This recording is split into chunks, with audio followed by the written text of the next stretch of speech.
Welcome back. By now you should have a clear business strategy that justifies why the idea you chose is a good business idea. The goal of this video is to now look at your pricing strategy. So we're going to take a look at your packaged approach, which we set up in the previous video for your strategy, and we're going to now learn how to price our products and service accurately, not just to be competitive, but also to be profitable. And that's the key differentiator between a good business strategy when it comes to your packages and a bad strategy where you will not be profitable in the long term. And a lot of entrepreneurs makes this fatal assumption where they rather focus on the market and the price sensitivity of the market and also undercutting their competitors, rather than saying I want to keep that in mind but also price my products and services that I'm profitable in the long run. And it's not just about undercutting the competitors, it's about much more. So let's take a look. How we need to go about in order to start with a pricing strategy is you first of all need your profit goal. You want to know exactly per product or service how much profit of that amount do you want in your package. Secondly, you need to understand the competitors' prices as well as the profit margins in the industry. And thirdly, you need your basic projected expenses.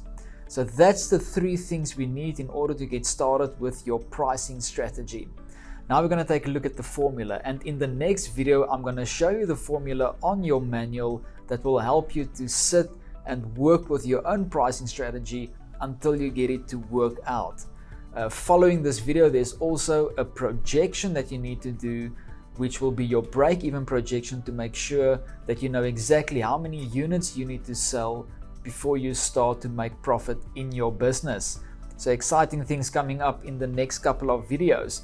So let's take a look at the formula. I'm going to use an example and say, for instance, I'm going to start with percentages and then I'm going to move over to a numeric currency.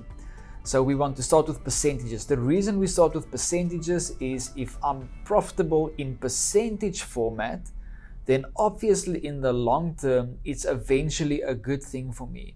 But if my percentage goes into the negative, I'm sitting with a problem. So let's say, for example, my profit goal for my product that I'm selling is 30%. I want to be 30% profitable per product I'm selling.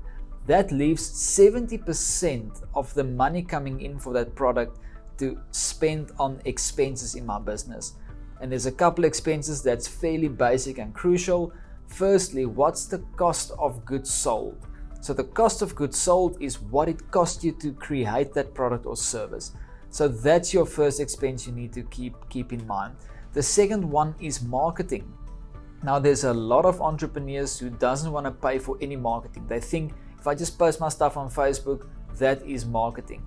Unfortunately, you have to pay money to make money, right? Marketing is the equivalent to seed time and harvest. If there's no seed in the ground, if you don't spend any money on marketing, you can't expect clients to come in return. So marketing is the second expense. The third expense is just summarizing a general couple of expenses when it comes to your product or service offering. So let's call it admin. And that's your basic expenses plus your salaries for your employees and for yourself. So those are the four main expenses we will focus on when we do this pricing strategy. Now let's go back. My profit goal is 30%. That leaves me 70%. I need to now divide the 70% into those four expenses to make sure that I don't go over the 70%, because otherwise I'm not going to meet my profit goal of 30%. So let's say, for example, 30% of the 70 is going into my cost of goods sold. That then leaves me with 40% left that I need to distribute between marketing, admin, and salaries. So for example, I'm going to then say 10% is going to go to my marketing, which leaves me with 30%, which I can then divide 15% into admin, 15% into salaries. And there you have it. That is the formula in percentage. If we then say, let's change it over to numeric currency. If I'm selling the product for 1,000 Rand and I want to be 30% profitable, that means 300 Rand must come into my bank account. That's pure profit. I'm not going to have any expenses on that. That leaves me with 700 Rand to then divide into the expenses. And if I keep this up in the long run, eventually I'm profitable because there's a positive profit goal that's in percentage format. That means in the long run, I'm going to make money. It's a bit complicated. In the next video, I'm going to explain more and I'm going to show you on the manual how you actually do this. So I will see you guys in the next video.